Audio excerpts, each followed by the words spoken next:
할렐루야. 네, 할렐루야. 네, 우리가 함께 이 선서하신 내용이 내가 뭘 해야 되는 일인가를 모르셨지요. 그 선서의 내용이 각 직분자들이 감당해야 할 사명들입니다. 잘 기억하셨다가 여러분들이 하나님께서 주셨음을 꼭 기억하시고 그 직분에 맞추어 최선을 다해 하나님의 나라를 이루는 우리 모든 임원분들 되시기를 축복합니다. 한국을 빛낸 100명의 위인들이라는 노래가 있습니다. 여러분 그 노래 다 아시나요? 아름다운 이 땅의 금수강산에. 네, 들어보셨죠? 네, 5절까지 있어 참 깁니다. 제 기억 속에는 젊은 시절 노래를 부르러 방에 가면 마지막 1분 남았을 때 불렀던 노래가 이 노래였던 것 같아요. 네, 매우 길기 때문에. 근데 이 노래 매 끝절마다 동일하게 끝이 납니다. 어떻게 끝이 나는가 하면 역사는 흐른다, 역사는 흐른다, 역사는 흐른다. 4절도 5절도 똑같이 역사는 흐른다로 마칩니다. 노래 제목 그대로 한국의 위인들 100명의 핵심적인 업적들과 함께 이제 노래를 부르게 돼요. 7살 된 저희 아들이 이 노래를 듣다가 그 노래를 따라 부르기 시작합니다. 따라 부르면서 엄마 아빠 나 외웠어 한번 보세요 하면서 노래를 불러요. 그 노래를 가만 듣다 보니까 한 사람 한 사람 그 사람의 일들을 노래하며 마지막에 역사는 흐른다 이렇게 마치는 이 가사의 내용이 참 은혜가 되더라는 거예요. 역사는 흐르는데 그냥 흘러가는 것이 아니라 한 사람 한 사람을 통해서 그 역사가 쓰여지고 있구나라는 깨달음을 줍니다. 하나님의 일도 마찬가지예요. 성경에서도 많은 인물들이 등장하고 있고 그 인물들을 통해서 하나님의 말씀이 전해지며 하나님의 역사가 흘러가는 것을 우리에게 말해주고 있습니다. 우리 역사도 마찬가지입니다. 하나님께서는 우리를 통해서 일하시고 또 우리를 세워주심으로 인하여서 우리가 살아가는 이 시대에 역사가 흐르는 줄로 믿습니다. 또한 우리 교회의 역사도 마찬가지로 여러분들을 세우심으로 인하여서 하나님께서 여러분들을 통하여서 역사가 이루어지게 하시는 줄로 믿습니다. 특별히 오늘 임원 임명 예배로 예배하면서 성서 일과에 나타난 말씀과 함께 깊이 묵상해 보았습니다. 성서 일과의 말씀 중에 오늘 함께 본 말씀 사무엘상과 요한복음의 말씀을 우리가 함께 나누고자 합니다. 두 본문은 같은 내용을 담고 있습니다. 어떤 내용이냐? 바로 한 사람을 부르는 내용이에요. 사무엘상에서는 하나님의 교회가 있는 하나님의 그 성전 안에서 잠을 자고 있던 사무엘을 하나님께서 부르시는 그 내용이 담겨 있습니다. 요한복음에서는 예수님이 나다나엘을 제자로 부르시는 그 내용이 담겨 있습니다. 두 본문 모두 다 똑같이 하나의 공통점을 가지고 있지요. 주님께서 하나님의 사람으로 부르는 내용을 담고 있다는 거예요.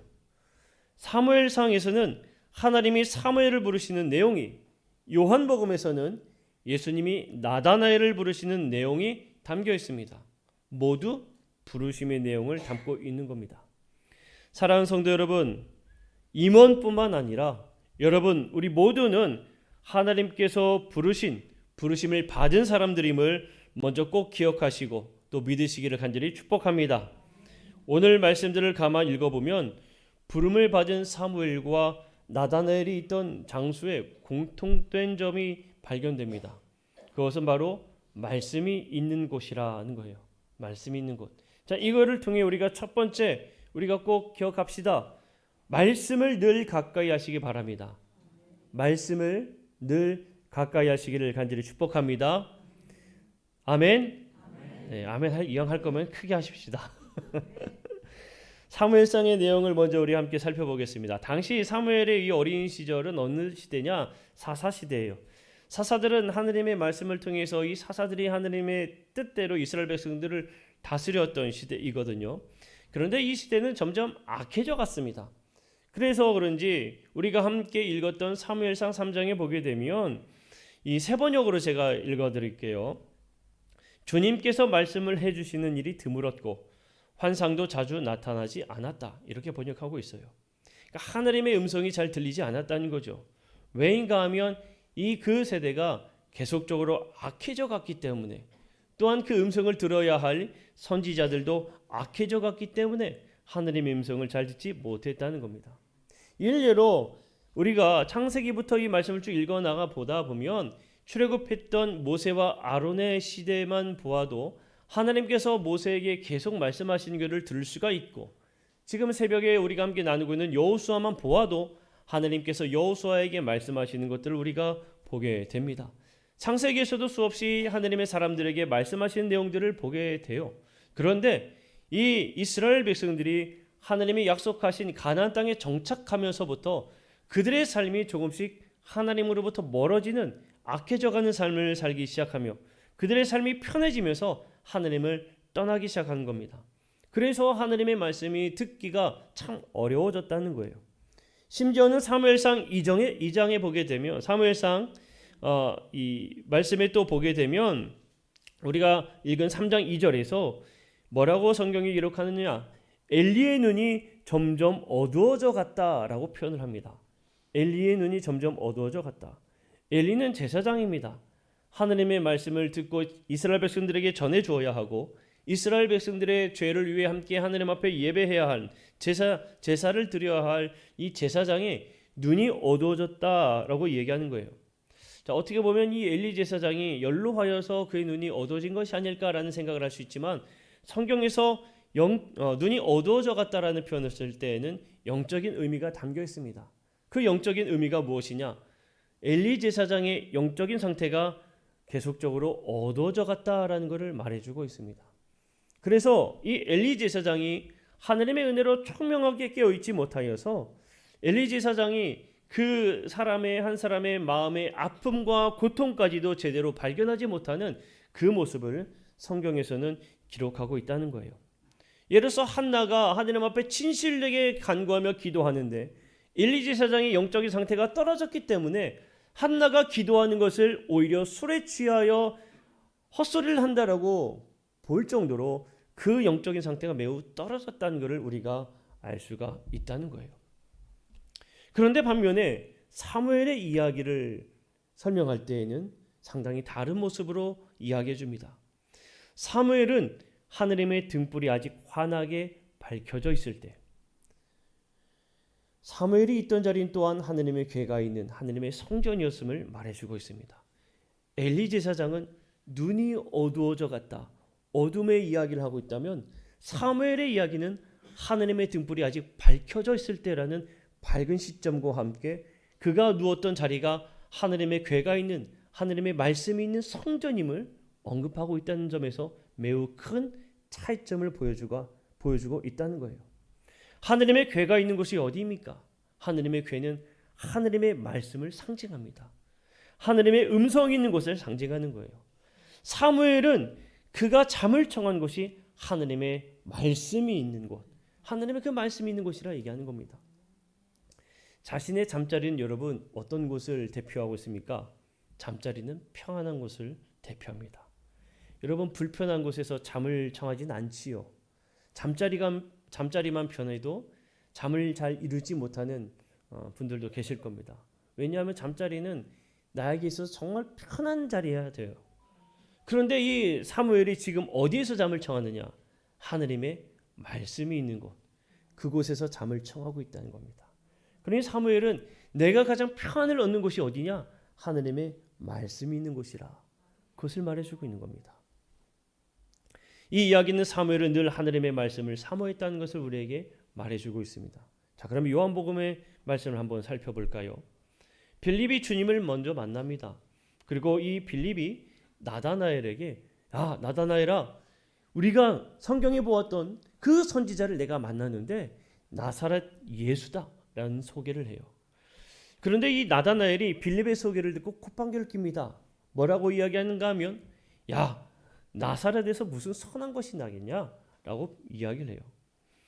자, 여기에서 한마디로 표현하면 그겁니다. 나사렛이란 이 동네는 선지자가 나올 수 있는 동네가 아니라는 거예요. 자, 왜 나다나엘이 그렇게 생각했는가 하면, 나다넬은 실제로 당시에 아주 대단한 동네가 아니었습니다. 더욱이 구약 성경과 탈무드 또는 미드라시 혹은 당대 어떤 여러 저작들의 나사렛이란 이 동네에 대해서 어떠한 언급도 발견되지가 않았어요. 그러니까 어떠한 책을 보아도 나사렛 이 이야기가 없는 거죠. 나사렛은 별 볼 일 없는 동네인 겁니다. 그러니 이 나다나엘은 야 나사렛에서 정말 위대한 사람이 나와서 라고 이야기할 때 콧방귀를 낄 수밖에 없었던 겁니다. 그곳은 선지자가 나올 수 없다는 일반적 생각으로 이야기하는 거예요. 그런데 자 예수님과 나다나엘이 만남이 이루어졌을 때에 예수님은 나다나엘에게 뭐라고 평가를 하는가 하면 참 이스라엘 사람이다. 그리고 그 속에 간사함이 없다라고 표현을 하십니다. 나다나엘이 이야기하죠. 주님 어떻게 저를 아십니까? 라는 질문을 해요.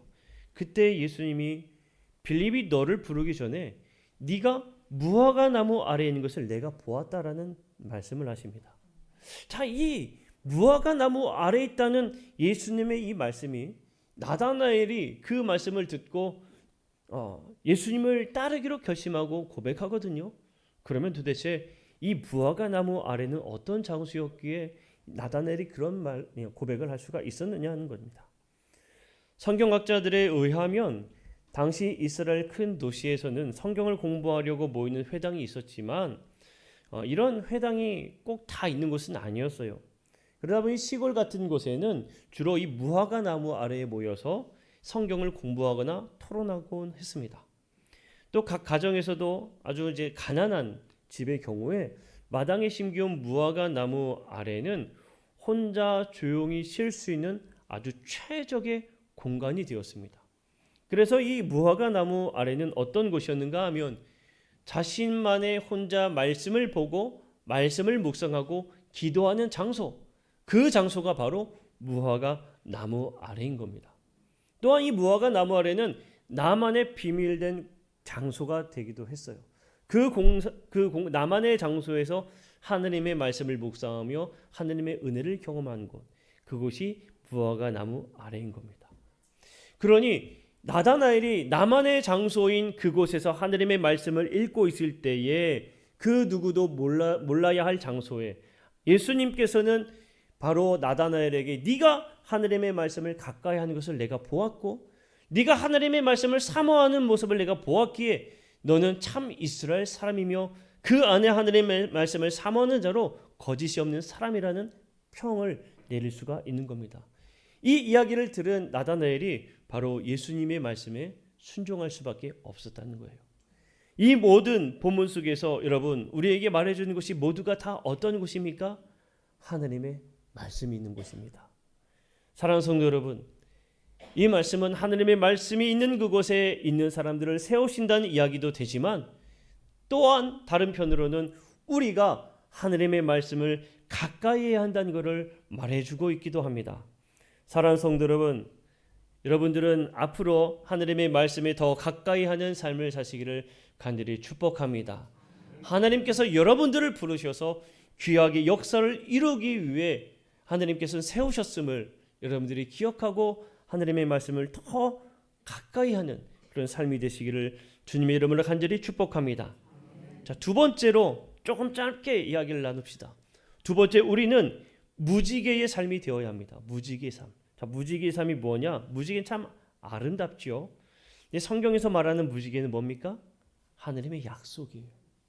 그러니까 여러분들이 하느님의 약속이 나타나는 삶을 살아야 한다는 겁니다.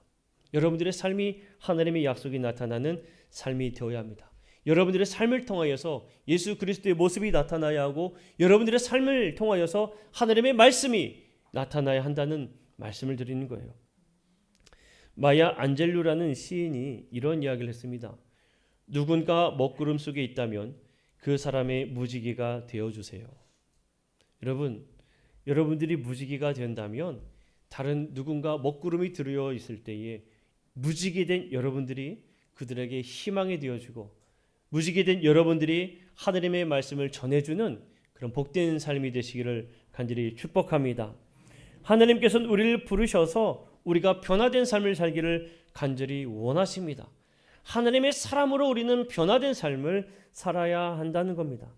이름만 임원으로 이름만 하나님이 부르셨다라고 백날 이야기해도 내 자신이 변하지 않으면 우리는 아무런 존재도 되지 않는다는 거예요. 이솝 이야기에 이런 동화가 있습니다. 마녀가 사는 집에 쥐 한 마리가 살고 있었어요. 그런데 이 쥐 한 마리가 살고 있는 이 집에는 똑같이 어떤 동물이 살고 있었는가 하면 고양이가 함께 살고 있었습니다. 그러니까 이 쥐는 고양이가 매우 무서웠어요. 그러니까 어느 날 이 쥐가 마녀에게 마녀님, 저는 너무 고양이가 무서워요. 그냥 저를 고양이로 만들어 주세요 라고 요청을 해요. 그래서 이 마녀가 쥐를 고양이로 바꾸어줬습니다. 고양이로 바뀌었더니 이제는 뭐가 눈에 들어오는가 하면 개가 눈에 들어오는 거예요. 고양이로 몸이 바뀌었는데 이제 개를 보니까 개가 무서운 거예요. 그래서 또 마녀에게 요청을 합니다. 마녀님, 제가 고양이가 되었는데 저 개가 너무 무서워서 살지를 못하겠어요. 좀 저를 개로 좀 바꿔주세요. 그래서 이 마녀가 좋다 해서 개로 바꾸어졌어요.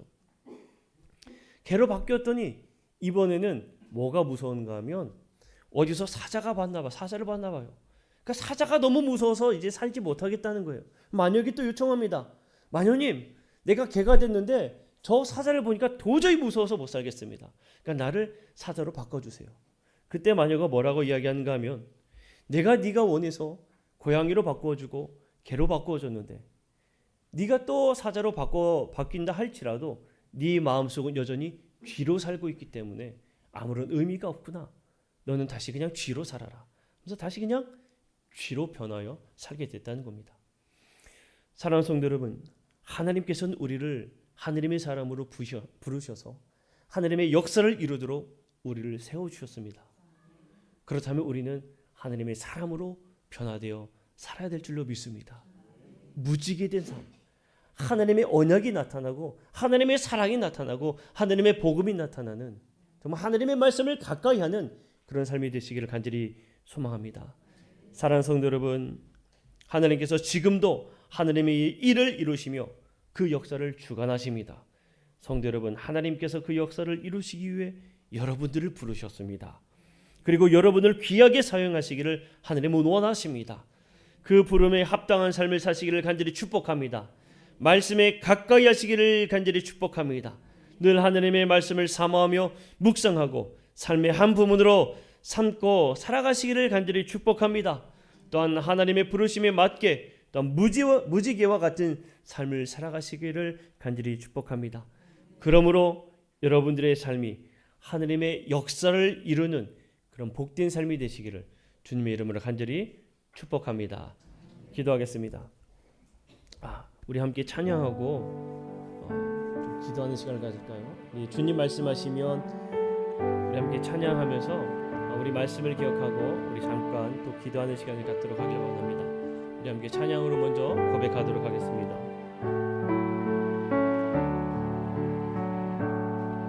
주님 말씀하시면 내가 나아가리다. 주님 뜻이 아니면 내가 멈춰서리다.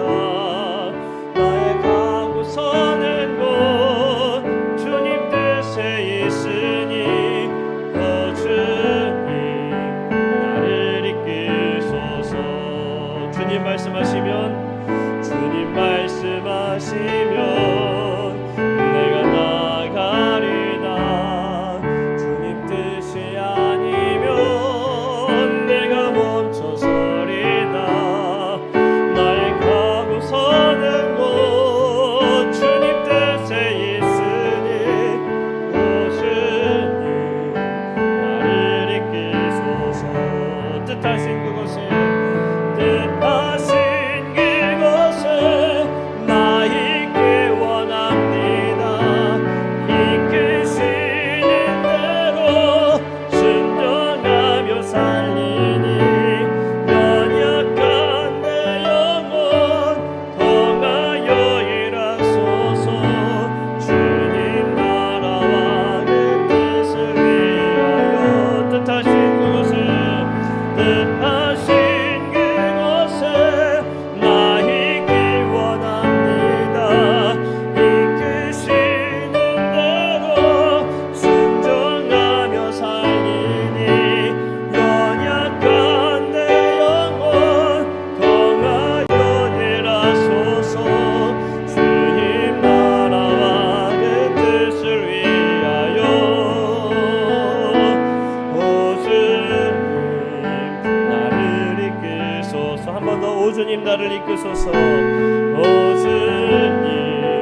말씀을 기억하면서 우리 함께 1분간 우리 함께 하나님 앞에 기도하도록 하겠습니다. 하나님, 주님께서 우리를 부르셨는데